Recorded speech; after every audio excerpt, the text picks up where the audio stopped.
नमस्कार, स्वागत है आप सभी का all in one GS mock test series में। आज ये दूसरा वीडियो है। ये मॉक टेस्ट सीरीज सभी एक दिवसीय परीक्षाओं जैसे कि खंड शिक्षा अधिकारी, समीक्षा अधिकारी, लोअर पीसीएस, यूपी पीसीएस, लेखपाल, यूपीएसआई या जो भी ऐसे एग्ज़ाम हैं जिनमें जीएस और जीके पूछा जाता है, सभी के लिए इक्वली इम्पॉर्टेंट है, क्योंकि 40 प्रश्न के माध्यम से हम आपको लगभग 400 ऐसे फैक्ट से परिचित कराते हैं जो आपके एग्ज़ाम में किसी भी फॉर्म में पूछा जा सकता है। तो चलिए शुरू करते हैं। सबसे पहले पिछले टेस्ट में यानी पहले टेस्ट में एक छोटा सा करेक्शन है, उसको नोट कर लीजिएगा। ये करेक्शन है 24 नंबर क्वेश्चन में, जहाँ पर बताया गया था हमने कि प्रयोगशाला तापमापी यानी जो लैब थर्मामीटर होता है उसका परिसर 10 से 110 डिग्री सेंटीग्रेड बता दिया गया था, लेकिन वहाँ पर जो है गलती से नेगेटिव चिन्ह नहीं लग पाया था, छूट गया था। तो ये आप नोट कर लीजिए कि ये -10 डिग्री सेंटीग्रेड से 110 डिग्री सेंटीग्रेड तक होता है। चलिए अब आज की क्वेश्चंस देखते हैं। पहला क्वेश्चन देखते हैं, वैदिक संस्कृति में वाजपति कौन होता था? 4 ऑप्शन आपके सामने हैं। चारागाह का प्रधान, गांव का प्रधान, परिवार का प्रधान या इनमें से कोई नहीं। तो वैदिक संस्कृति में व्राजपति चारागाह का प्रधान होता था, जिसके लिए जो है व्राजपति शब्द का यूज होता था। ऋग्वैदिक काल में चारागाह बड़े जत्थे का प्रधान व्राजपति कहलाता था, और गांव का जो प्रधान होता था उसको हम ग्रामीणी कहते थे, जो प्रारंभ में छोटी सी कबीलियाई लड़ाकू टोली का मुखिया होता था, बाद में ग्रामीणी पूरे गांव का मुखिया हो गया। और परिवारों के जो प्रधानों को क्या कहते थे? कुलप कहते थे। अगला क्वेश्चन देखेंगे, गुप्त साम्राज्य के उद्भव के संदर्भ में निम्नलिखित कथनों पर विचार कीजिए और इनको सावधानी पूर्वक परीक्षण करने के बाद हमको देखना है कौन कौन से कथन सही हैं। तो गुप्त शासकों ने लगाम, जीन, बटन वाले कोट, पतलून तथा जूतों का इस्तेमाल करना किससे सीखा था? कुषाणों से सीखा था। तो ये क्या ये कथन सही है? बिल्कुल सही कथन ये है। इस काल में घुड़सवारों की भूमिका महत्ती हो गई थी, यानी इस समय घुड़सवारों का जो इम्पोर्टेंस था वो बहुत ज़्यादा बढ़ गया था। तो दोनों ही कथन इस प्रकार सही है। हमारा सी ऑप्शन जो है बिल्कुल ठीक होगा। गुप्त साम्राज्य के शासकों ने अपना साम्राज्य कुषाण राज्य के अवशेषों पर ही स्थापित किया था। उन्होंने कुषाणों से ही लगाम, जीन, बटन वाले कोट, पतलून और जूतों का इस्तेमाल सीखा था, इसलिए कथन एक सही है। इस काल में घुड़सवारों की कार्यक्षमता में वृद्धि होने से घुड़सवारों की भूमिका महत्वपूर्ण हो गई थी, इसलिए कथन 2 भी सही है। अगला प्रश्न देखेंगे, निम्नलिखित प्रश्न में 2 कथन दिए हैं, कथन 1 और कथन 2, और इनका परीक्षण करके हमको कूट से जो है सही उत्तर चुनना है। तो देखते हैं कौन से सही हैं कौन से गलत हैं। पहला कथन देखते हैं, मारवाड़ पर राठौर राजवंश का शासन था जो प्राचीन राष्ट्रकूट या कन्नौज के गढ़वाल वंश से संबंधित थे। ये कथन जो है बिल्कुल सही है। दूसरा कथन देखते हैं, मराठा राजवंश के अंतर्गत मेवाड़ एक बहुत प्राचीन राज्य था जिसकी नई राजधानी नागदा थी। तो इसमें जो है गलती है, क्योंकि ये मेवाड़ के बारे में ना होके मारवाड़ के बारे में कथन दिया है। तो इस तरह से दूसरा पॉइंट यहाँ गलत हो गया। सी ऑप्शन जो है यहाँ पर सही होगा। इसके बारे में डिटेल जानते हैं। मारवाड़ जो आधुनिक जोधपुर है, तो मारवाड़ पर राठौर वंश का शासन था जो प्राचीन राष्ट्रकूट या कन्नौज के गढ़वाल वंश से संबंधित थे। दिल्ली सल्तनत जब अपनी पतनावस्था में थी तब उसका लाभ उठाकर चुंद ने 1394 ईस्वी में आधुनिक मारवाड़ की नींव डाली तथा चुंद के पुत्र जोधा ने 1459 में जोधपुर नगर की स्थापना की, इसलिए कथन 1 यहाँ पर सही है। गहलौत राजवंश के अंतर्गत मेवाड़ एक बहुत प्रसिद्ध राज था, इसकी राजधानी नागदा थी। दिल्ली सुल्तानों के आक्रमण के पश्चात इसकी नई राजधानी क्या बन गई? चित्तौड़ बन गई। अगला प्रश्न देखते हैं, निम्नलिखित संस्थाओं पर विचार कीजिए। 4 संस्थाएं दी हुई हैं, इनकी स्थापना का हमको सही कालक्रम चुनना है। क्या इसका सही कालक्रम होगा ये हमको देखना है। तो एक एक करके देखते हैं। एशियाटिक सोसाइटी ऑफ बंगाल, इसकी स्थापना कब हुई थी? क्योंकि आपको ये पता जरूरी होना है कि कब किसकी स्थापना हुई थी, तभी आप इसमें क्रम लगा पाएंगे। तो एशियाटिक सोसाइटी ऑफ बंगाल जो है 1784, फिर लैंड होल्डर सोसाइटी 1838। इसके बाद आते हैं गदर पार्टी, या इसके बारे में जो है आप जरूर जानते होंगे। तो गदर पार्टी की स्थापना कब हुई थी? 1913 में हुई थी, और स्वराज पार्टी सबसे लास्ट में 1923 में स्थापित हुआ। तो इस तरह से अगर हम देखें तो ये 1, 2, 3, 4 के क्रम में ही है, यानी ए ऑप्शन यहाँ पर सही होगा। इसको एक बार और सुमेलित करते हैं। Asiatic society of Bengal 1784, land holder society 1838, Gadar party 1913 और स्वराज पार्टी 1923। अगला क्वेश्चन, 20वीं शताब्दी के प्रमुख किसान आंदोलन व संगठनों के संदर्भ में निम्नलिखित कथनों पर विचार करना है। यानी ये युग्म के फॉर्म में दिए हैं, संगठन और आंदोलन दिए हैं, उनके सामने जो है उनके ईयर दिए हैं। अब हमको ये बताना है कि किनकी स्थापना स्वामी सहजानंद सरस्वती ने की थी या किसकी अध्यक्षता की थी। तो बिहार किसान सभा 1929, अवध किसान सभा 1920 और अखिल भारतीय किसान सभा 1936। तो इसमें हमको ये बताना है कि किनकी स्थापना या अध्यक्षता स्वामी सहजानंद सरस्वती द्वारा नहीं की गई थी, यानी यहाँ पर निगेटिव में आंसर देना है। तो अवध किसान सभा जो 1920 है, इसका संबंध स्वामी सहजानंद सरस्वती से नहीं है। बाकी बिहार किसान सभा और अखिल भारतीय किसान सभा दोनों जो है इनसे संबंधित हैं। इसको अभी हम समझेंगे। तो 1929 में स्वामी सहजानंद सरस्वती ने बिहार किसान सभा की स्थापना की तथा अखिल भारतीय किसान सभा की स्थापना 1936 में उन्होंने उसकी अध्यक्षता की। इसके अलावा अवध किसान सभा 1920 के साथ जो है बाबा रामचंद्र का नाम जुड़ा है। अवध किसान सभा क्या थी? ये उत्तर प्रदेश में एक किसान आंदोलन था जिसकी स्थापना बाबा रामचंद्र, जो कि एक महाराष्ट्र के ब्राह्मण थे, इन्होंने 17 अक्टूबर 1920 को प्रतापगढ़ जिले में की थी। इस सभा में गौरी शंकर मिश्र, जवाहरलाल नेहरू, माता बदल पांडे, केदार पांडे, देवनारायण पांडे की विशेष भूमिका थी। अवध किसान सभा ने 20 और 24 दिसंबर 1920 को अयोध्या में एक विशाल रैली का आयोजन किया था। अब बहुत सारे जो है किसान आंदोलन और संगठन थे, उनके संस्थापक और वर्ष प्रायः पूछे जाते हैं, तो इसको एक बार हम संक्षेप में देख लेते हैं। चंपारण सत्याग्रह निश्चित रूप से आप जानते हैं महात्मा गांधी से संबंधित है, 1917 का। खेड़ा सत्याग्रह, इसमें भी महात्मा गांधी की भूमिका थी, 1918। उत्तर प्रदेश किसान सभा, गौरी शंकर मिश्र, मदन मोहन मालवीय और इंद्र नारायण द्विवेदी, 1918। अवध किसान सभा, जिसके बारे में अभी हमने चर्चा की, बाबा रामचंद्र, और इसका स्थापना वर्ष क्या था? 1920। एका आंदोलन, इसकी संस्थापक थे मदारी पासी, 1921-22 की ये घटना है। बारदोली सत्याग्रह, सरदार वल्लभ भाई पटेल, 1928। आंध्र प्रांतीय रैयत सभा, वीवी रत्नम द्वारा इसकी स्थापना की गई थी 1928 में। फिर बिहार किसान सभा, स्वामी सहजानंद सरस्वती, 1929। उत्कल प्रांतीय किसान सभा, ये मालती चौधरी के द्वारा 20वीं सदी में जो है इसकी स्थापना हुई थी। कृषक प्रजा पार्टी, महत्वपूर्ण है, अकरम खान, फजलुल हक और अब्दुल रहीम खान, 1929 में। प्रथम भारतीय किसान स्कूल की स्थापना निधु बोल एनजी रंगा के द्वारा 1938 में। अखिल भारतीय किसान सभा कई बार पूछा गया है, स्वामी सहजानंद सरस्वती द्वारा 1936 में। वर्ली आदिवासी समूह, ये महाराष्ट्र का एक विद्रोह था, तो ये सामूहिक विद्रोह था, इसलिए इसमें किसी जो है पर्टिकुलर नेता के बारे में इसमें जानकारी नहीं है। 1945 का था ये। तेभागा आंदोलन, भवन सिंह और कंपाराम, 1946। अगला प्रश्न देखते हैं।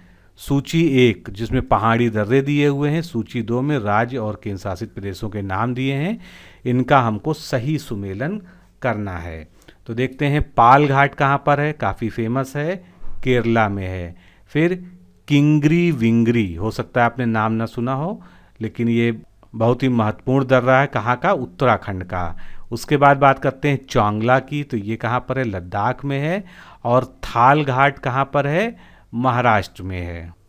तो इस तरह से हमारा सही ऑप्शन क्या होगा? सी ऑप्शन हमारा सही हो गया। एक बार इसको फिर से मिला लेते हैं।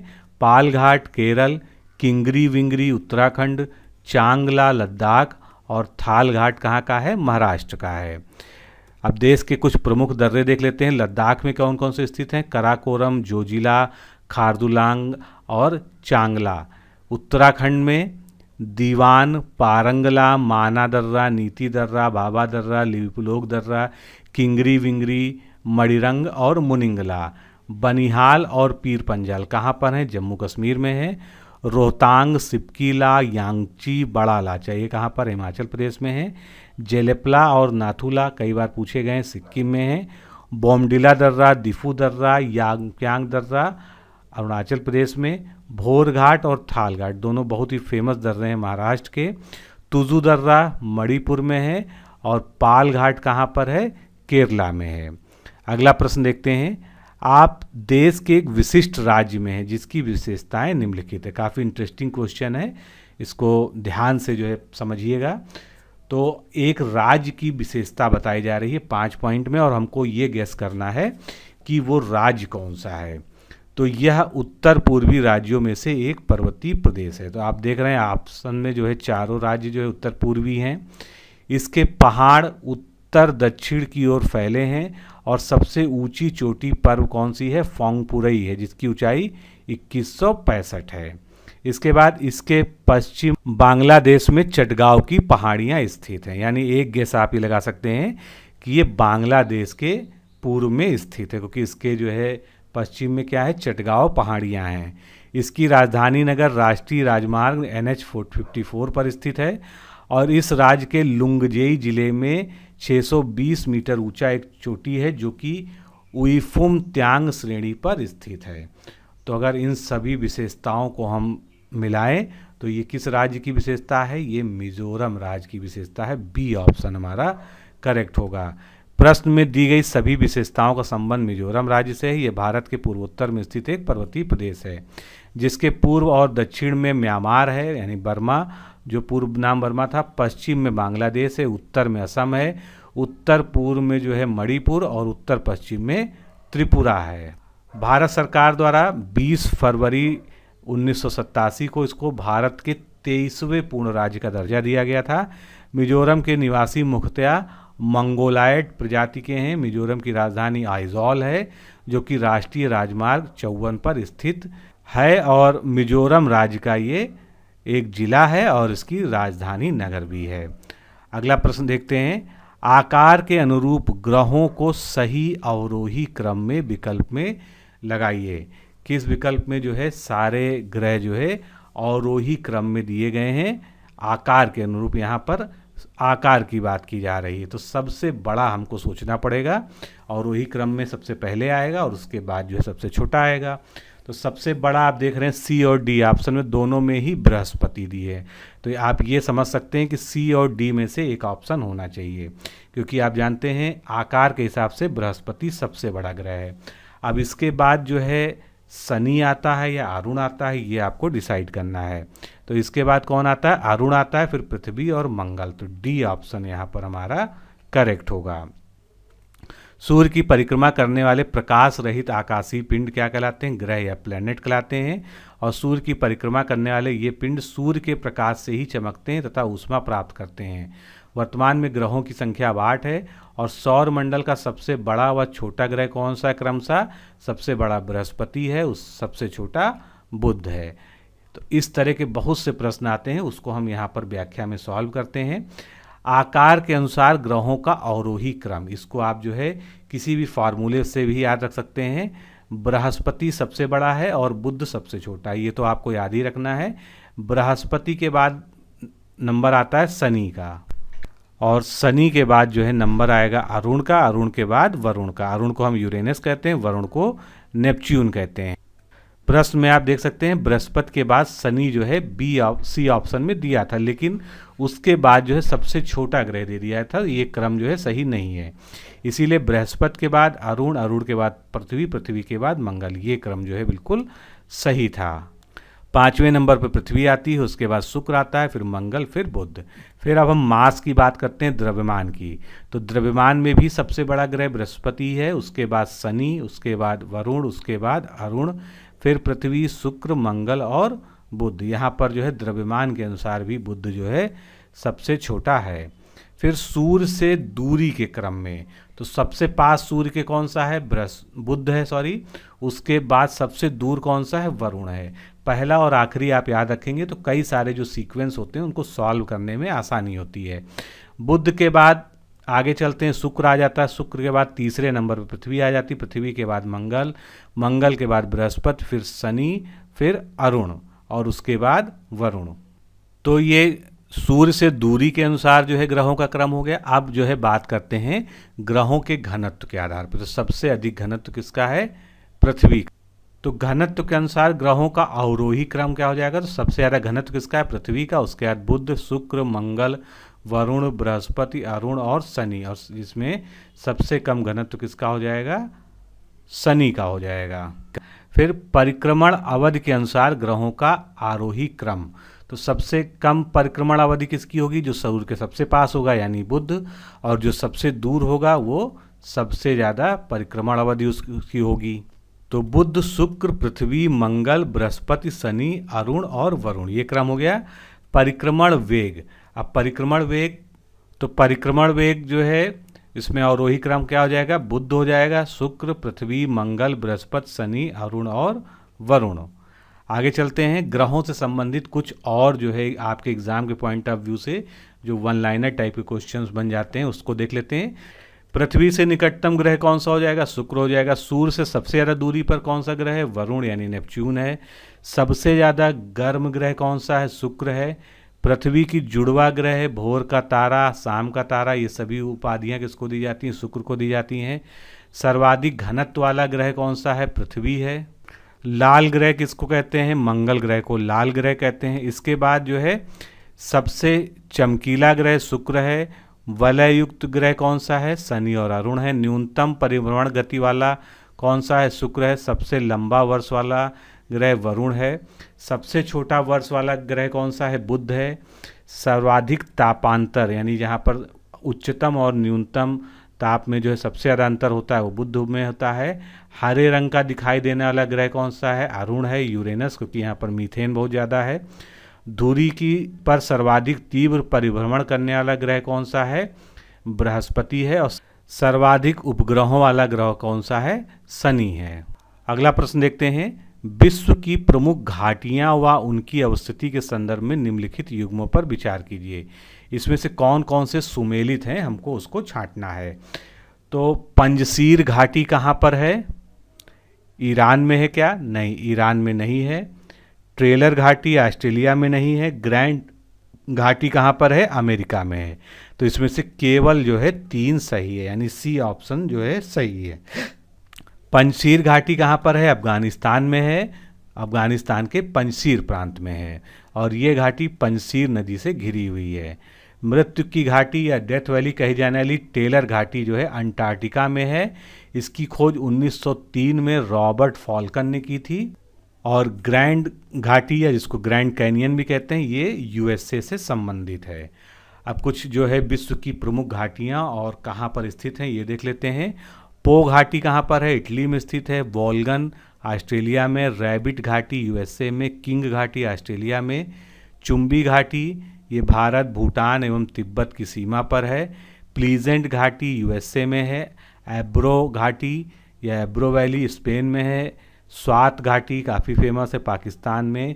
लॉयर घाटी फ्रांस में। ग्रैंड घाटी अमेरिका में। काठमांडू घाटी नेपाल में। बादा घाटी इंडोनेशिया में। हम्बर घाटी कनाडा में। चितवन घाटी नेपाल में। सेक्रेड घाटी पेरू में। ब्लैकवुड घाटी कहाँ पर है? ऑस्ट्रेलिया में है। अगला प्रश्न देखेंगे। निम्नलिखित कथनों में से कौन सा कथन राष्ट्रपति के संदर्भ में सही नहीं है? चारों कथनों में हमको एक जो गलत कथन है वो देखना है। रक्षा सेवाओं के सदस्य राष्ट्रपति के प्रसाद पर्यंत बने रहते हैं, तो ये कथन जो है बिल्कुल सही है। भारत का राष्ट्रपति संसद का अभिन्न अंग होता है, ये भी सही है। जब संसद के दोनों सदनों का सत्र चल रहा हो तो राष्ट्रपति द्वारा उस समय अध्यादेश जारी नहीं किया जा सकता, ये भी सही है। संविधान संशोधन से संबंधित अधिनियमों में राष्ट्रपति को वीटो पावर प्राप्त है, ये कथन जो है बिल्कुल गलत है। तो सही उत्तर क्या हो जाएगा? बी हो जाएगा।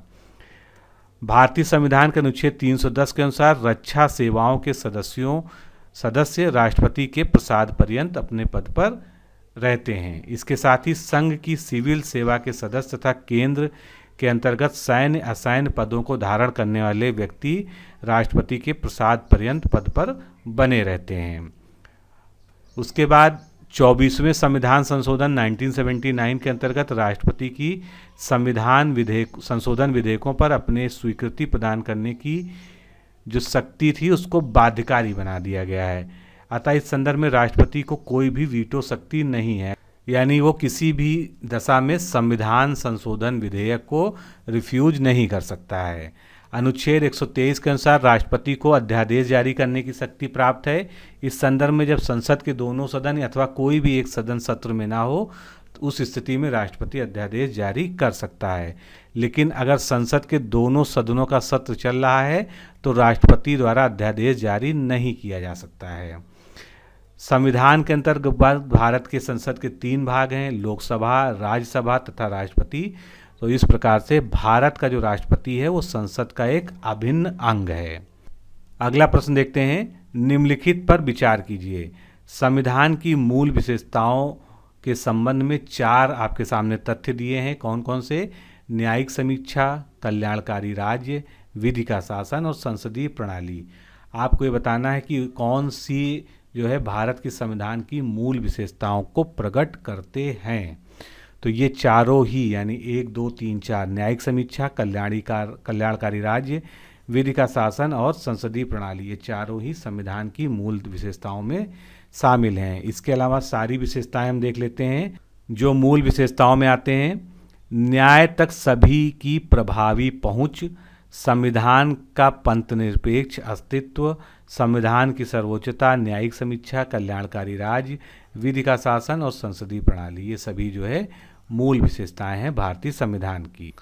अगला प्रश्न देखते हैं। सूची 1 में संविधान के विभिन्न भाग दिए हैं, सूची 2 में कुछ प्रावधान दिए हैं, दोनों को आपस में सुमेलित करना है।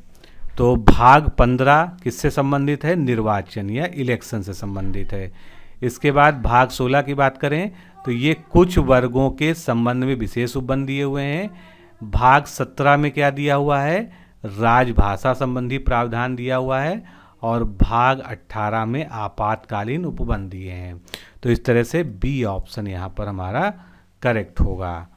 अब भाग व प्रावधान को एक बार देख लेते हैं सभी। संघ व उसका राज्य क्षेत्र किसमें दिया है? 1 में दिया है। भाग 2 में नागरिकता है, भाग 3 में मौलिक अधिकार है, भाग 4 में राज्य के नीति निर्देशक तत्व हैं। 4 का जो अलग से जोड़ा गया था उसमें मौलिक कर्तव्यों को शामिल किया गया है। भाग 5 में संघ सरकार के बारे में है, भाग 6 राज्य के बारे में है, भाग 7 जो है निरसित कर दिया गया है, नहीं हटा दिया गया है। भाग 8 में संघ राज्य क्षेत्र दिए हैं यानी यूनियन टेरिटरीज के बारे में है। 9 में पंचायतें हैं। उसके बाद 9 में नौका जोड़ा गया था जो नगर पालिकाओं से संबंधित है और नौखा जो है सहकारी समितियों से संबंधित है। भाग 10 में अनुसूचित एवं जनजातीय क्षेत्र आते हैं। भाग 11 में संघ एवं राज्यों के बीच संबंध। भाग 12 में वित्त, संपत्ति, संविदाएं और वाद। भाग 13 में भारतीय राज्य क्षेत्र में व्यापार, वाणिज्य और समागम। भाग 14 में संघ और राज्यों के अधीन जो सेवाएं आती हैं उनका वर्णन है। 14 का बाद में जोड़ा गया था अधिकरण। 15 में निर्वाचन आता है। 16 में कुछ वर्गों के संबंध में विशेष उपबंध। 17 में राजभाषा। 18 में आपात उपबंध। 19 में प्रकीर्ण है। 20 में संविधान संशोधन के बारे में है, उसकी प्रक्रिया दी गई है। 21 में अस्थायी संक्रमणकालीन विशेष उपबंध दिए हैं और सबसे आखिरी जो 22 है संक्षिप्त नाम, प्रारंभ, हिंदी में प्राधिकृत पाठ व निरसन के बारे में इसमें दिया है। अगला प्रश्न, जनगणना 2011 के अनुसार उच्चतम जन्मदर वाला राज्य कौन सा है? यानी इन राज्यों में सबसे ज़्यादा बर्थ रेट कहाँ पर है? तो सबसे ज़्यादा बर्थ रेट कहाँ पर है? बिहार में है। ए ऑप्शन करेक्ट होगा। जनगणना 2011 के अनुसार राष्ट्रीय जन्म दर कितनी है? 21.4 है। और उच्चतम दर वाले 3 राज्य क्रमशः कौन से हैं? तो नंबर 1 पे बिहार है, नंबर 2 पे जो है उत्तर प्रदेश है, नंबर 3 पे मध्य प्रदेश है। इसको याद रखिएगा। और न्यूनतम जन्म दर वाले 3 राज्य कौन से हैं? गोवा, त्रिपुरा व केरल। अगला प्रश्न देखेंगे, भारत में 2001 से लेकर 2011 के मध्य जन्म घनत्व में कितनी वृद्धि हुई है? तो इसके लिए आपको ये पता होना चाहिए कि 2001 में जन्म घनत्व कितना था और 2011 में जन्म घनत्व कितना था। तो 2011 में 382 है और 2001 में कितना था? 325 था। अगर इसका हम जो है अंतर निकाल लेंगे तो कितना आ जाएगा? 57 आ जाएगा। तो 57 व्यक्ति पर वर्ग किलोमीटर जो है ये जनघनत्व में वृद्धि हुई है 10 सालों में। जनगणना 2011 के अनुसार भारत का जनघनत्व 382 है, वहीं 2001 की जनगणना के अनुसार भारत का जनघनत्व 325 था। तो भारत में 2001 से 11 के मध्य 57 की वृद्धि हुई है। कुछ अन्य आंकड़े देखते हैं जनघनत्व से संबंधित। सर्वाधिक जनघनत्व वाला राज्य भारत का कौन सा है? बिहार है, जहां पर 1106 जनघनत्व है। न्यूनतम राज्य कौन सा है? अरुणाचल प्रदेश है, जहां 17 व्यक्ति पर स्क्वायर किलोमीटर रहते हैं। सर्वाधिक जनघनत्व वाला केंद्र शासित प्रदेश दिल्ली है, 11,320 लोग वहां पर 1 स्क्वायर किलोमीटर में रहते हैं। न्यूनतम जनघनत्व वाला केंद्र शासित प्रदेश कौन सा है भारत का? अंडमान निकोबार द्वीप समूह, 46 है जहां पर जनघनत्व। और जनघनत्व की दृष्टि से सर्वाधिक जनघनत्व वाले शीर्ष राज्य कौन है? बिहार, उसके बाद पश्चिम बंगाल, उसके बाद केरल। ये 1, 2, 3 हो गए। फिर जनघनत्व की दृष्टि से सबसे कम जनघनत्व वाले राज्य कौन से हैं? सबसे कम अरुणाचल प्रदेश में, उसके बाद मिजोरम, उसके बाद सिक्किम उससे ज़्यादा वाले हैं। जनघनत्व की दृष्टि से सर्वाधिक जनघनत्व वाले शीर्ष केंद्र शासित प्रदेश दिल्ली में सर्वाधिक है, उसके बाद चंडीगढ़ दूसरे नंबर पर, तीसरे नंबर पर पुडुचेरी। और जनघनत्व की दृष्टि से सबसे कम जनघनत्व वाले केंद्र शासित प्रदेश, तो सबसे कम जो है अंडमान निकोबार का, ये हमने बात की। उसके बाद दादर नागर हवेली, और उसके बाद तीसरे नंबर पर लक्षद्वीप आता है। अगला प्रश्न देखेंगे, निम्नलिखित कथनों पर विचार कीजिए और इनमें से कौन से सही हैं, कौन से गलत हैं। नीचे दिए गए विकल्पों के अनुसार हमको उसको चेक करना है। तो पहला कथन देखते हैं, भारत में वन संरक्षण अधिनियम 1980 में पारित हुआ था। कैसा कथन है ये? बिल्कुल सही कथन है। भारतीय वन्य जीव संस्थान शिमला में स्थित है। क्या ये कथन सही है? बिल्कुल सही नहीं है, ये गलत कथन है, क्योंकि भारतीय वन्य जीव संस्थान कहाँ पर स्थित है? देहरादून में स्थित है। तीसरा कथन, वन्य जीव संरक्षण अधिनियम 1972 भारत में वन्य जीवों को संरक्षण प्रदान करता है। तो ये भी कथन सही है, यानी 1 व 3 सही हैं, 2 गलत है। बी ऑप्शन यहाँ पर करेक्ट होगा। भारत में वन संरक्षण अधिनियम 1980 को संसद द्वारा 27 दिसंबर 1980 को अधिनियमित किया गया था। हालांकि 25 अक्टूबर 1980 को ये प्रभावी हो गया था। अतः कथन 1 सही है। भारतीय वन्य जीव संस्थान शिमला में न होकर उत्तराखंड के देहरादून में स्थित है। और भारतीय वन्य जीव संरक्षण अधिनियम 1972 भारत में वन्य जीवों को संरक्षण प्रदान करता है। इसके अंतर्गत कुछ जानवरों के शिकार पर निषेध है। अगला प्रश्न देखेंगे, जिसमें सूची 1 में कुछ राष्ट्रीय उद्यान दिए हैं, नेशनल पार्क, और किन राज्यों में स्थित हैं उनसे उसको हमको सुमेलित करना है। तो चलते हैं, देखते हैं। बेतला, बेतला राष्ट्रीय उद्यान कहाँ पर है? झारखंड में है। उसके बाद इंतानकी राष्ट्रीय उद्यान कहाँ पर है? ये नागालैंड में है। गुइदी राष्ट्रीय उद्यान कहाँ पर है? कर्नाटका में है। और अंसी राष्ट्रीय उद्यान कहाँ पर है? ये तमिलनाडु में है। तो इस तरह से हमारा ऑप्शन कौन सा सही होगा? ए ऑप्शन यहाँ पर करेक्ट होगा। राष्ट्रीय उद्यान पे प्रायः प्रश्न आते हैं। कुछ और देख लेते हैं। केबुल लामजाओ राष्ट्रीय उद्यान कहाँ पर है? मणिपुर में है। राजाजी राष्ट्रीय उद्यान उत्तराखंड में है। सिमलीपाल कहाँ पर है? उड़ीसा में है। अंसी कर्नाटका में है।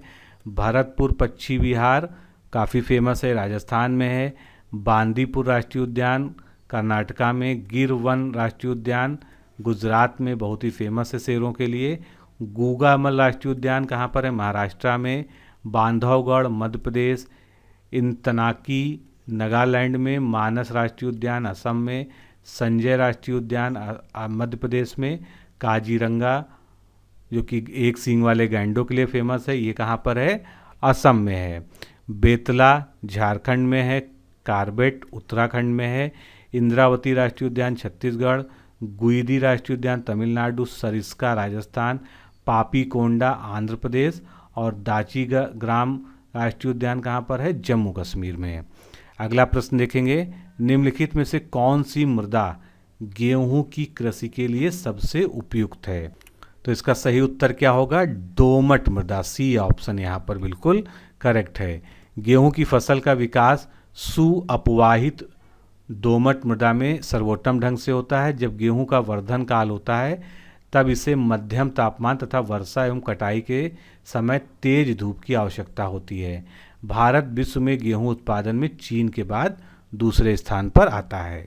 अगला प्रश्न बहुत ही बेसिक प्रश्न है एग्रीकल्चर का। रबी की फसलें हमको इनमें से छांटनी है, पांचों में से हमको देखना है कि कौन सी रबी की फसलें हैं। रबी की फसलें आप जानते हैं कि इनको हम जाड़े की फसल भी कहते हैं, विंटर क्रॉप्स भी कहते हैं। तो पहला ऑप्शन तो आपका हो गया गेहूं। गेहूं जो है रबी की फसल है। उसके बाद मटर भी आप जो है देखते हैं रबी की फसल है। बाकी सब फसलें जो है रबी की नहीं है। तो सी ऑप्शन जो है यहाँ पर करेक्ट होगा। अब फसल चक्र को अच्छे से समझ लेते हैं। सबसे पहले रबी की ही बात करते हैं। अक्टूबर नवंबर में इसकी बुवाई की जाती है और मार्च अप्रैल में जब गर्मी की शुरुआत हो रही होती तब इसको काट लिया जाता है। इसमें जौ, गेहूँ, चना, मटर, आलू, मसूर और सरसों आती हैं। खरीफ की फसलों में जून जुलाई में इनको बोया जाता है, अक्टूबर नवंबर में इनको काट लिया जाता है। यानी इनको हम कह सकते हैं कि गर्मी की फसल है ये। मक्का, ज्वार, बाजरा, चावल, मूंगफली, तिल ये सभी जो है खरीफ की फसलों में आता है। और इनके लिए जो है क्या है, वर्षा बहुत ज़रूरी है क्योंकि ये वर्षाकालीन फसलें। जायद की फसलें जो है प्योर गर्मी की फसल है। मार्च अप्रैल में जब गर्मी की शुरुआत हो रही होती है तब ये बोई जाती हैं और जून जुलाई में जो है इसको बरसात के लगभग जो है काट लिया जाता है। इसमें लगभग सारी सब्जियां आती हैं, ककड़ी, तरबूज, खरबूज, खीरा और जितनी भी हरी सब्जियां होती हैं सब इसमें आती हैं। अगला प्रश्न देखते हैं। निम्नलिखित में से कौन सा विकल्प भारतीय कृषि की प्रचलित विधियों के संदर्भ में असंगत है, यानी एक इसमें से गलत है जो हमको इसमें देखना है। तो रिले क्रॉपिंग या रिले कृषि में एक खड़ी फसल के नीचे एक अन्य फसल को बोया जाता है। क्या ये कथन सही है? बिल्कुल सही कॉन्सेप्ट है ये। मिश्रित कृषि में एक फसल के साथ एक या एक से अधिक फसलें ली जा सकती हैं। तो मिश्रित कृषि का जो है ये मतलब नहीं होता है। मिश्रित कृषि का मतलब ये होता है कृषि को पशुपालन के साथ में करना। तो बी ऑप्शन जो है गलत है। जैविक कृषि रासायनिक उर्वरक एवं रासायनिक कीटनाशकों के प्रयोग के बिना की जाती है, बिल्कुल सही है, इसीलिए इसको जैविक कृषि कहा जाता है। और निर्वाहक कृषि मानव तथा पशु बल का प्रयोग कर पारंपरिक ढंग से घरेलू मांग की पूर्ति हेतु की जाने वाली कृषि है, ये भी सही है। निर्वाहक का मतलब ही है कि ऐसी खेती जो जीवन निर्वाह के लिए की जाती है, यानी उसका उद्देश्य जो है व्यापारिक काम करना नहीं होता है, यानी इस फसल को बेचना या व्यावसायिक उपयोग करना ना होके खुद का निर्वाह करना होता है। तो इस तरह से इसका सही ऑप्शन क्या हो गया? बी ऑप्शन यहाँ पर सही हो गया। मिश्रित कृषि कृषि की वह पारंपरिक विधि जिसमें कृषि के साथ पशुपालन का भी कार्य किया जाता है। अगला प्रश्न देखेंगे। दो कथन दिए हैं, कौन से कथन इसमें से सही हैं हमको ये बताना है। महात्मा गांधी राष्ट्रीय ग्रामीण रोजगार गारंटी अधिनियम 2005, जिसको आज मनरेगा कहते हैं, 1/3 रोजगार महिलाओं के लिए सुरक्षित करने का इसमें प्राविधान है। तो बिल्कुल है, 33% जो है रोजगार इसमें महिलाओं के लिए आरक्षित होता है। तो कथन जो है पहला सही है। दूसरा कथन क्या है? भारत में ग्रामीण क्षेत्रों से शहरी क्षेत्रों की ओर पलायन का सर्वप्रमुख कारण गांव में तकनीकी शिक्षा का अभाव है। ऐसा क्या सही हो सकता है? क्या टेक्निकल एजुकेशन की कमी गांव में होती है इसलिए लोग जो है प्रमुख तौर पर जो है गांव से शहरों की ओर आते हैं? तो ये कथन जो है बिल्कुल गलत है, यानी यहाँ पर ए ऑप्शन सही होगा। मनरेगा में 1/3 रोजगार महिलाओं के लिए आरक्षित है और गांव में बेरोजगारी का स्तर उच्च रूप में पाया जाता है, जिससे ग्रामीण क्षेत्र के लोग शहरों की ओर पलायन करने के लिए मजबूर होते हैं। हालांकि गांव में तकनीकी शिक्षा का अभाव भी होता है, लेकिन पलायन करने की सबसे बड़ी वजह जो है तकनीकी शिक्षा को नहीं माना जा सकता है। अगला प्रश्न देखेंगे। थोड़ा सा लंबा प्रश्न है, आपको देखने में लग रहा है, लेकिन बहुत ही इंटरेस्टिंग प्रश्न है। एक दृष्टांत के माध्यम से आपसे प्रश्न पूछा गया है कि इसमें जो दृष्टांत है उसमें किस प्रकार की बेरोजगारी का वर्णन किया गया है। रमेश नाम का एक किसान है जिसके पास 2 एकड़ जमीन है। उसने खरीफ की फसल के अंतर्गत पूरे 2 एकड़ के भूखंड पर धान की फसल उगा ली है।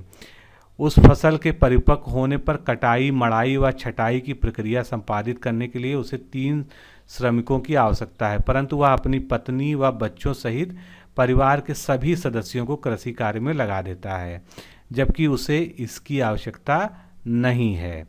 तो इसमें हमको ये देखना है कि ये किस प्रकार की बेरोजगारी में गिना जाएगा, क्योंकि जहाँ पर जितना श्रम की आवश्यकता है उससे ज़्यादा श्रम वहाँ पर लगाया जाता है, यानी इसको हम क्या कहेंगे, प्रच्छन्न बेरोजगारी। जहाँ पर श्रम की कम आवश्यकता हो फिर भी जो है ज़्यादा से ज़्यादा लोग वहाँ पर लगे हुए हों तो इसको हम प्रच्छन्न बेरोजगारी कहते हैं। जब किसी कार्य में उस कार्य की आवश्यकता से अधिक श्रमिक संलग्न होते हैं तब इसे प्रच्छन्न बेरोजगारी कहते हैं। प्रच्छन्न बेरोजगारी के अंतर्गत कुछ लोगों की उत्पादकता का स्तर शून्य होता है, उनके होने या ना होने से कार्य पर कोई प्रभाव नहीं पड़ता है।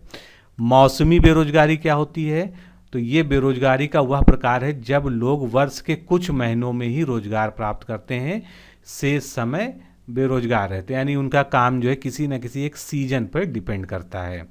जब अर्थव्यवस्था में संरचनात्मक परिवर्तन होता है तब संरचनात्मक बेरोजगारी उत्पन्न हो जाती है। मान लीजिए कहीं पर हथकरघा उद्योग था, उसकी जगह वहाँ पर जो है एक फैक्ट्री लग गई जिसमें ऑटोमेटिक प्लांट्स हैं, तो वहाँ पर क्या हुआ, संरचना में परिवर्तन हो गया उद्योग की। जहाँ पर हथकरघा में जो है 50 लोग काम करते थे, अब जो है ऑटोमेटिक फैक्ट्री होने के कारण वहाँ मात्र 15 लोग की आवश्यकता है।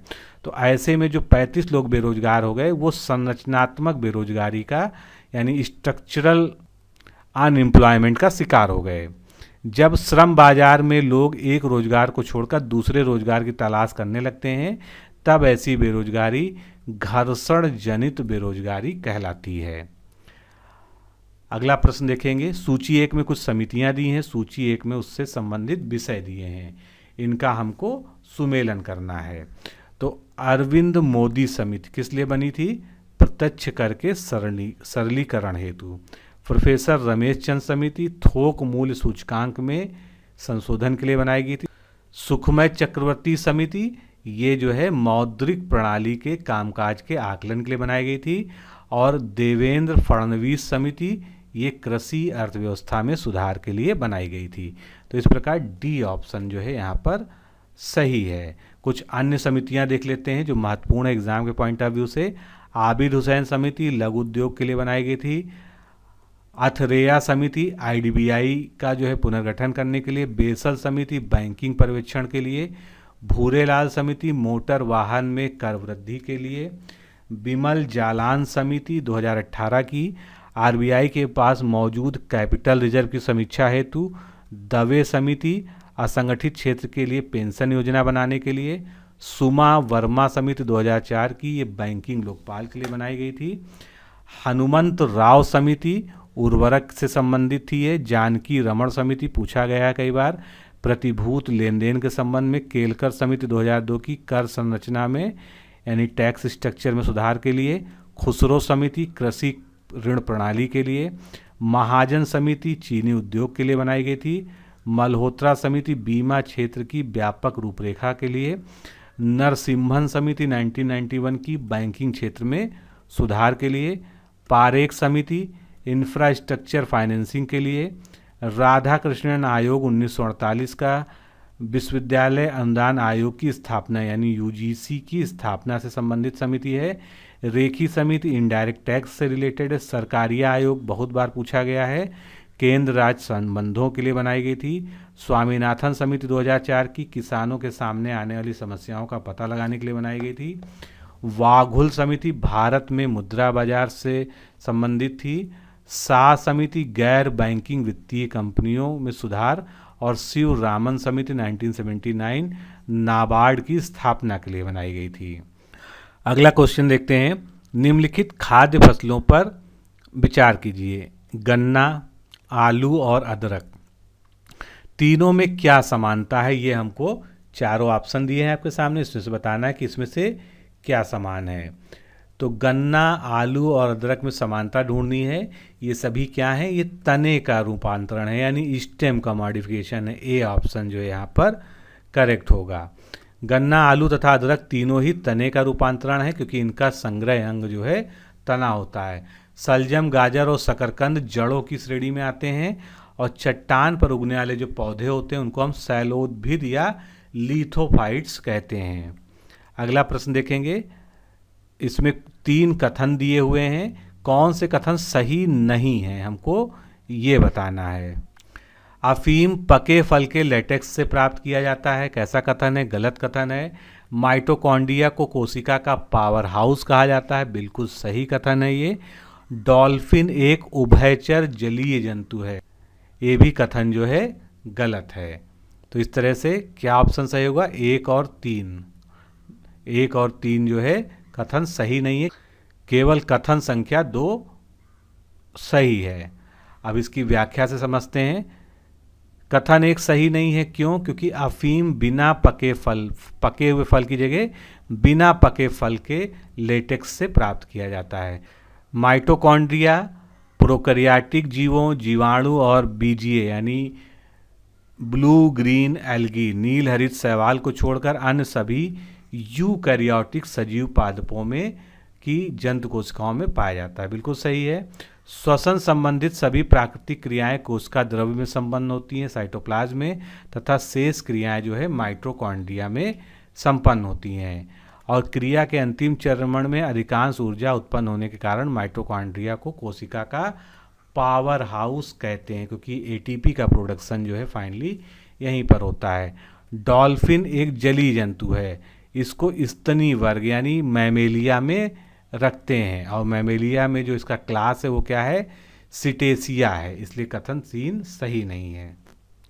अगला प्रश्न देखेंगे, निम्नलिखित में से जीवाणु यानी बैक्टीरिया से होने वाले रोग कौन कौन से हैं, उनको हमको छांटना है। हैजा कैसे होता है? बैक्टीरिया से होता है। ट्यूबरक्लोसिस यानी टीबी या छम्या रोग कैसे होता है? ये भी बैक्टीरिया से होता है। हाइड्रोफोबिया ये कैसी है? ये वायरल बीमारी है। डिप्थीरिया कैसे होता है? बैक्टीरिया से होता है। कोढ़ जिसको लेप्रोसी कहते हैं, ये भी बैक्टीरिया से होता है। तो बी ऑप्शन हमारा यहाँ पर करेक्ट होगा। उपर्युक्त में से हाइड्रोफोबिया को छोड़कर सभी रोग जो है जीवाणु जनित रोग हैं। हाइड्रोफोबिया जो है एक वायरस से होने वाला रोग है। जीवाणु जनित रोग यानी बैक्टीरियल डिजीजेस कौन सी हैं? हैजा जिसको कॉलरा कहते हैं, कोढ़, लेप्रोसी, टीबी या तपेदिक, प्लेग, निमोनिया, धनुष टंकार, लॉकजा या टिटनेस, फिर टाइफाइड भी बैक्टीरियल है, डिप्थीरिया भी बैक्टीरियल डिजीज है, काली खांसी या कुकुर खांसी जिसको वूपिंग कफ कहते हैं या इसको पर्ट्यूसिस भी कहते हैं, ये भी बैक्टीरिया से होता है। सुजाक या गोनोरिया जो सेक्सुअल डिजीजेज हैं, ये भी जो है बैक्टीरिया से होता है। सिफिलिस भी एक सेक्सुअल डिजीज है, ये भी बैक्टीरिया से होता है। फिर विषाणु जनित रोगों की बात करते हैं तो पोलियो, कॉमन कोल्ड जिसको हम जुकाम कहते हैं, hepatitis, mumps, rabies, herpes, meningitis, hydrophobia, dengue और येलो फीवर या पीत ज्वर, ये सभी जो है कैसे होते हैं? विषाणु से होते हैं। विषाणु से एक प्रमुख रोग कौन सा होता है? एड्स भी होता है और जैपनीज़ इंसेफ्लाइटिस भी होता है। इसके बाद फंगस से होने वाले रोग कौन से हैं? गंजापन जिसको बाल्डनेस कहते हैं, दमा, अस्थमा यानी दाद, खाज और एथलीट फुट बीमारी, ये सभी फंगस से होने वाले रोग हैं। अगला प्रश्न देखेंगे, कृत्रिम मौसम यानी आर्टिफिशियल वेदर का निर्माण करने हेतु किस उपकरण का प्रयोग करते हैं? तो कृत्रिम मौसम बनाने के लिए हम जो है साइटोट्रोन, सी ऑप्शन यहाँ पर सही होगा, साइटोट्रोन का हम प्रयोग करते हैं। कृत्रिम मौसम के निर्माण में साइटोट्रोन नामक उपकरण को प्रयोग में लाते हैं। एक्यूमुलेटर क्या होता है? विद्युत ऊर्जा संग्रह करने में इसका उपयोग होता है। कॉम्प्यूरेटर इंजन में पेट्रोल में वायु का निश्चित भाग मिलाने में इसका प्रयोग होता है। ग्रेविमीटर से जल में उपस्थित तेल क्षेत्रों का पता लगाया जाता है। इसके अलावा कुछ अन्य उपकरण देखते हैं। अल्टीमीटर ये ऊंचाई का मापक होता है। कार्डियोग्राम इससे हार्ट बीट नापा जाता है, हृदय गति नापी जाती है। लैक्टोमीटर दूध की शुद्धता का मापन होता है। हाइड्रोमीटर में द्रव का आपेक्षिक घनत्व नापा जाता है। एनीमोमीटर हवा की शक्ति तथा गति की माप करता है। सेक्सटेंट जो है आकाशीय पिंड का जो है कोणीय दूरी की माप करता है। कैस्कोग्राफ पौधों की वृद्धि की माप करता है। जाइलोफोन ध्वनि उत्पादन में इसका यूज होता है। स्फिग्नोमैनोमीटर जिसको हम बीपी मशीन कहते हैं, ये ब्लड प्रेशर मापता है। रेडिएटर वाहनों के इंजन को ठंडा रखने में इसका उपयोग होता है। डिक्टोफोन बातचीत रिकॉर्ड करने और उसको पुनः सुनने के लिए। हाइग्रोमीटर यानी आर्द्रता की नाप करना, नमी की नाप करना, इसका काम होता है। स्ट्रोबोस्कोप आवर्तित गति कर रही वस्तुओं के वेग मापने में ओडोमीटर, गाड़ियों द्वारा तय की गई दूरी जिसको हम लोग जो है डिस्टेंस मीटर भी कह सकते हैं, स्टेथोस्कोप, इससे हम हृदय और फेफड़ों की गति सुनते हैं, कंप्यूटरेट, विद्युत धारा की दिशा बदलने में, गायरोस्कोप, किसी भी घूमती हुई वस्तु का जो गति मापी जाती है वो गायरोस्कोप की सहायता से मांगते हैं, डिक्टाफोन, बातचीत रिकॉर्ड करने फिर से सुनने, पायरोमीटर में उच्च तापमान नापने के लिए, डायलिसिस क्या होता है, गुर्दा खराब होने पर रक्त शोधन करने की मशीन जो है उस डायलिसिस करती है, सिस्मोग्राफ जो है भूकंप मापी यंत्र होता है। अगला प्रश्न देखते हैं, दो कथन दिए हैं, कथन 1 और कथन 2, कौन कौन से सही हैं हमको ये बताना है। पहला कथन है, दूरदर्शन प्रसारण में ध्वनि संचरण के लिए आयाम मॉड्यूलेशन यानी एम्पलीट्यूड मॉड्यूलेशन का प्रयोग करते हैं। पहला कथन बिल्कुल गलत है। दूरदर्शन प्रसारण में चित्र संदेशों को कोण मॉड्यूलन यानी एंगल मॉड्यूलेशन का प्रयोग करके भेजते हैं, ये भी कथन गलत है। तो ना तो 1 ना तो 2, दोनों ही कथन यहाँ पर गलत हैं। सही उत्तर क्या होगा, ध्वनि संचरण के लिए आवृत्ति मॉड्यूलन यानी फ्रीक्वेंसी मॉड्यूलेशन का यूज होता है और चित्र संदेशों के संचरण के लिए आयाम मॉड्यूलेशन यानी एम्पलीट्यूड मॉड्यूलेशन का उपयोग किया जाता है। अगला प्रश्न, नीचे एक कथन ए और उसका कारण आर दिया गया है और कथन कारण में जो है हमको उसकी सत्यता की जांच करनी है और उसमें संबंध स्थापित करना है। तो पहला कथन आपके सामने क्या दिया हुआ है, गहरे समुद्रों में गोताखोरों द्वारा वायु के स्थान पर सांस लेने के लिए हीलियम और ऑक्सीजन का मिश्रण प्रयोग में लाया जाता है। कारण क्या दिया है, अधिक दाब पर हीलियम रक्त में कम विलेय होता है। तो इसमें किस तरह का संबंध है, यहाँ पर ए ऑप्शन सही होगा। ए और आर दोनों सही हैं और आर ए की जो है सही स्पष्टीकरण है। गहरे समुद्रों में गोताखोरी के समय ऑक्सीजन तथा हीलियम गैस के मिश्रण का उपयोग किया जाता है। हीलियम रासायनिक रूप से निष्क्रिय गैस है, यह रासायनिक प्रक्रियाओं में भाग नहीं लेता है और अन्य गैसों की तुलना में पानी बेहद कम घुलनशील भी होता है। कम घुलनशीलता का तात्पर्य है कि यह रक्त प्रवाह में प्रवेश नहीं करता है। तो इस प्रकार ए और आर दोनों सही हैं और कथन और कारण जो है आपस में एक दूसरे की व्याख्या सही कर रहे हैं। अगला प्रश्न, उत्तर प्रदेश के संदर्भ में निम्नलिखित स्वतंत्र कथनों पर विचार कीजिए। 3 कथन हैं, इनमें से कौन से सही हैं हमको ये बताना है। Doctor Ambedkar institute of technology for handicapped Agra में स्थित है, क्या ये आगरा में है? बिल्कुल नहीं, ये जो है गलत है। ये कहाँ पर स्थित है?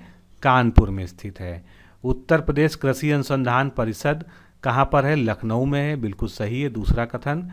उत्तर प्रदेश के बांदा जिले में स्थित कालिंजर का किला बुंदेलखंड का ऐतिहासिक व सामरिक दृष्टि से महत्वपूर्ण किला है, ये भी कथन सही है।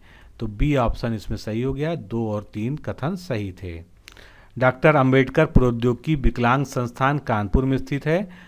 बीटेक और डिप्लोमा लेवल के कोर्स छात्रों को तकनीकी शिक्षा प्रदान करने के उद्देश्य से वर्ल्ड बैंक की सहायता से उत्तर प्रदेश सरकार ने 1997 में इसकी स्थापना की थी।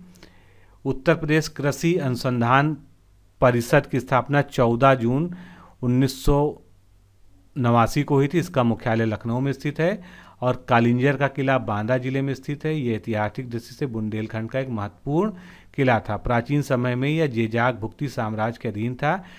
1569 में अकबर ने इस किले को जीतकर बीरबल को उपहार स्वरूप दे दिया था। अगला प्रश्न देखते हैं, 31 मई 2019 को पुनर्गठित नवीनतम केंद्रीय मंत्रिपरिषद में निम्नलिखित में से किस कैबिनेट मंत्री के संसदीय क्षेत्र का संबंध उत्तर प्रदेश से नहीं है?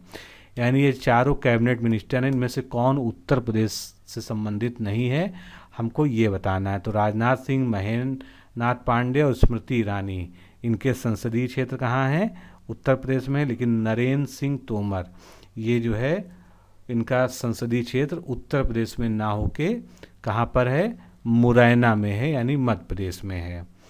नरेंद्र मोदी जी क्या है? प्रधानमंत्री हैं, इनका संसदीय बनारस है। राजनाथ सिंह रक्षा मंत्री लखनऊ, स्मृति ईरानी अमेठी, महिला एवं बाल विकास कपड़ा मंत्री हैं। मुख्तार अब्बास नकवी अल्पसंख्यक मामलों के मंत्री हैं, राज्यसभा उत्तर प्रदेश के सदस्य हैं। महेंद्र नाथ पांडे कौशल विकास और उद्यमिता मंत्री हैं, चंदौली से आते हैं। स्वतंत्र प्रभार के राज्य मंत्रियों को देख लेते हैं। संतोष गंगवार श्रम और रोजगार मंत्री हैं, बरेली से। हरदीप सिंह पुरी आवास और शहरी मामले, नागरिक उड्डयन मंत्रालय तथा वाणिज्य और उद्योग मंत्रालय, ये कौन है? राज्यसभा सदस्य हैं, उत्तर प्रदेश से ही हैं। इसके अलावा वीके सिंह सेवानिवृत्त हैं, ये परिवहन और राज्य मंत्रालय में मंत्री हैं, स्वतंत्र प्रभार, गाजियाबाद इनका जो है संसदीय क्षेत्र है। साध्वी निरंजन ज्योति फतेहपुर से, ग्रामीण विकास मंत्रालय।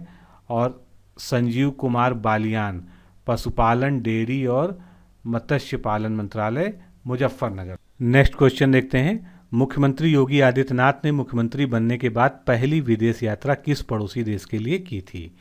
4 ऑप्शन आपके सामने, म्यांमार, श्रीलंका, बांग्लादेश और भूटान। तो मुख्यमंत्री द्वारा जो पहली यात्रा की गई थी वो म्यांमार के लिए की गई थी। ए ऑप्शन यहाँ पर सही होगा। यूपी के मुख्यमंत्री बनने के बाद योगी आदित्यनाथ ने पहली बार 3 दिवसीय विदेशी यात्रा कहाँ की थी? म्यांमार की थी। उन्होंने वहाँ पर विवेकानंद फाउंडेशन की ओर से वैश्विक शांति एवं पर्यावरण विषय पर आयोजित संगोष्ठी में भाग लिया था और बतौर मुख्य अतिथि इसको संबोधित भी किया था। अगला प्रश्न देखते हैं। कुछ पुस्तकें दी हुई हैं, उनके लेखकों के नाम दिए हुए हैं, हमको इसका सुमेलन करना है। महायोगी गोरखनाथ, ये पुस्तक किसके द्वारा लिखी है? ये उत्तर प्रदेश के मुख्यमंत्री के द्वारा लिखी गई है, यानी योगी आदित्यनाथ के द्वारा। हिंदू स्वराज का पुनर्पाठ, ये किसने लिखा है? विधानसभा अध्यक्ष हृदय नारायण दीक्षित ने लिखा है। और अनकहा लखनऊ किसने लिखा है? ये लालजी टंडन के द्वारा लिखा गया है, जिनका अभी हाल ही में 21 तारीख को निधन हो गया है। तो यहाँ पर सही ऑप्शन कौन सा है? ए ऑप्शन यहाँ पर करेक्ट होगा। योगी आदित्यनाथ के द्वारा कई और पुस्तकें लिखी गई हैं, जिसमें से हठ योग, स्वरूप एवं साधना, योगी सत्कर्म, महायोगी गोरखनाथ, हठ योग प्रवृत्तिका और राजयोग स्वरूप एवं साधना, ये जो है प्रमुख है। हिंदू स्वराज का पुनर्पाठ उत्तर प्रदेश के विधानसभा अध्यक्ष हृदय नारायण दीक्षित के द्वारा लिखा गया है। और भारतीय वरिष्ठ राजनीतिज्ञ लालजी टंडन, जो कि लखनऊ से 15वीं लोकसभा के सदस्य रह चुके हैं, वर्तमान में एमपी के महामहिम राज्यपाल थे, उनके द्वारा अनकहा लखनऊ पुस्तक लिखी गई है। अगला प्रश्न देखेंगे। निम्नलिखित लोक नृत्यों पर विचार कीजिए। कौन कौन से हैं? कोली, तरंगमेल, फुगदी, सिगमो, घोड़े, मोड़नी, रणमाले, टुन्यामेल, देखनी और समाई नृत्य।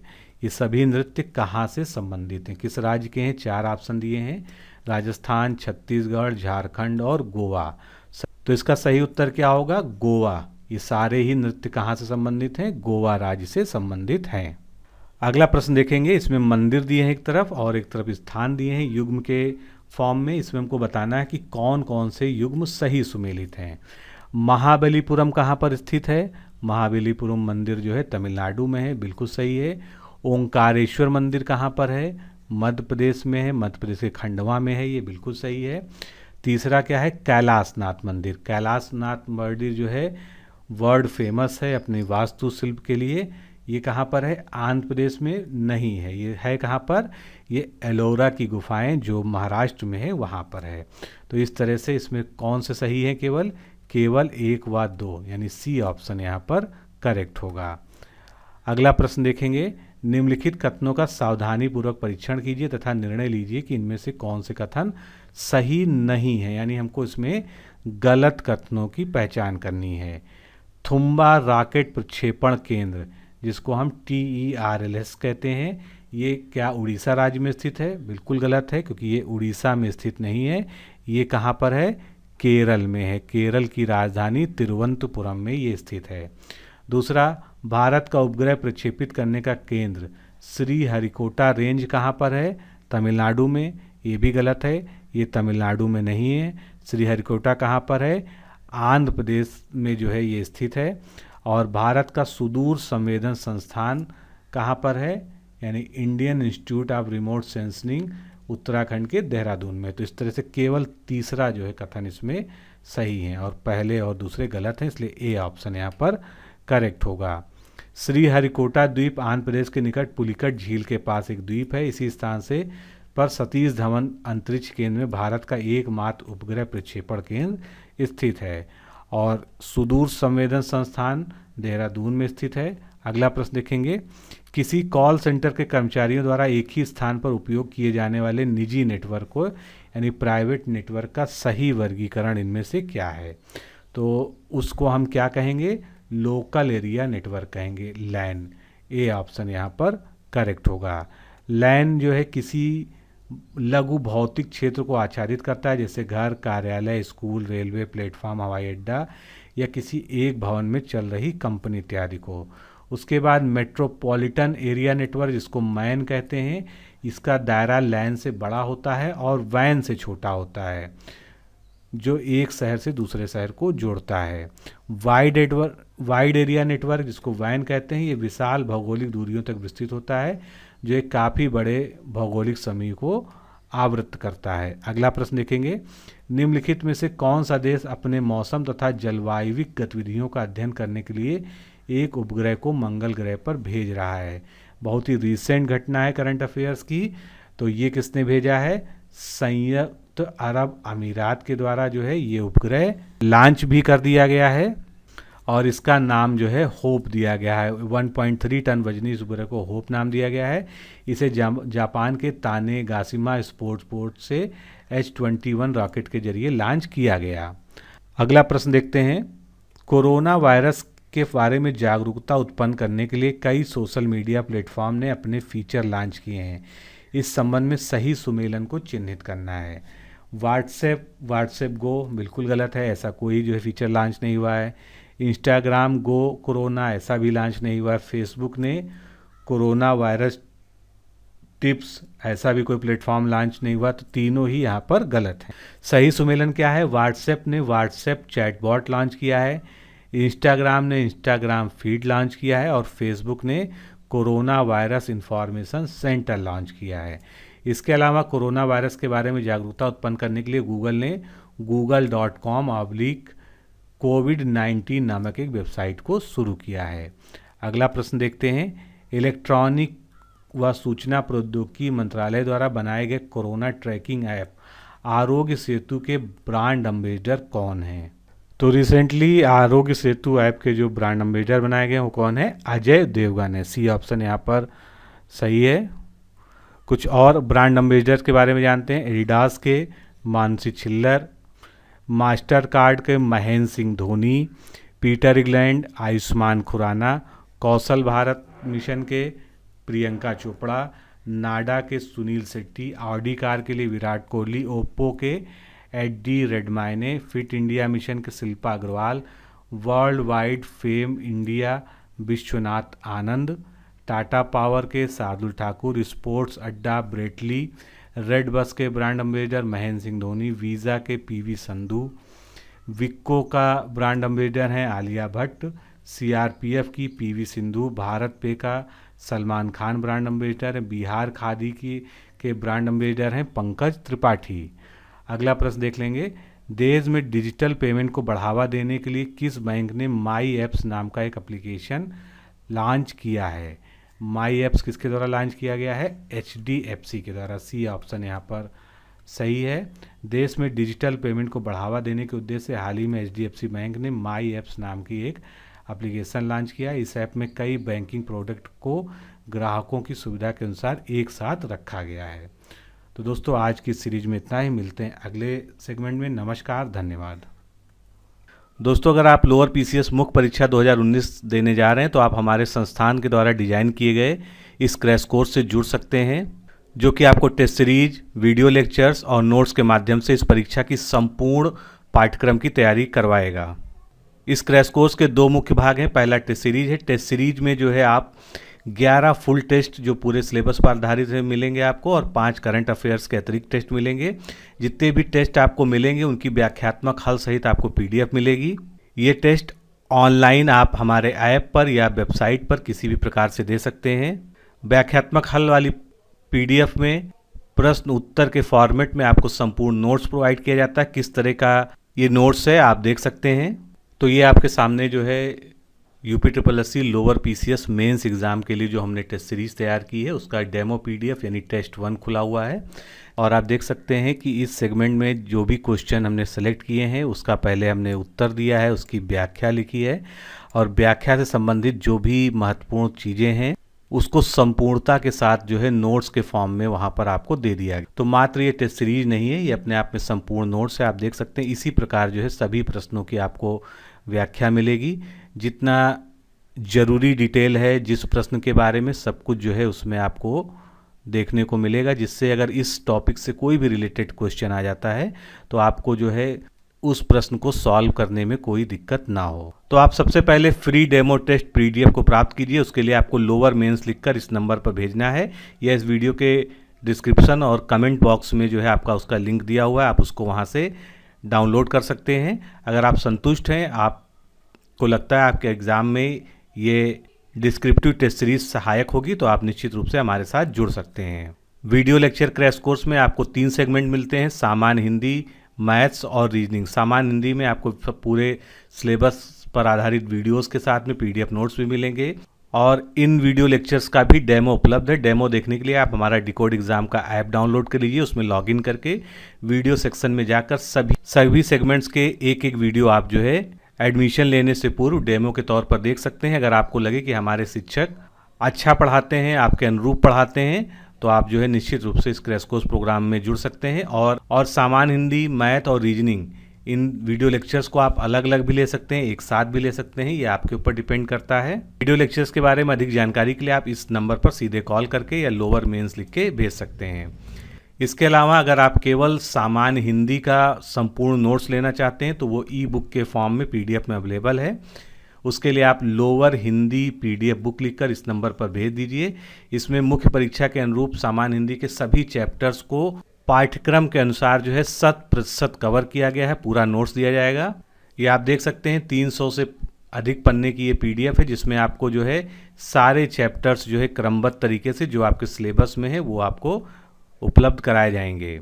किसी भी अन्य जानकारी के लिए आप सीधे हमारे सर्विस नंबर 9506742546 पर कॉल करके बात कर सकते हैं।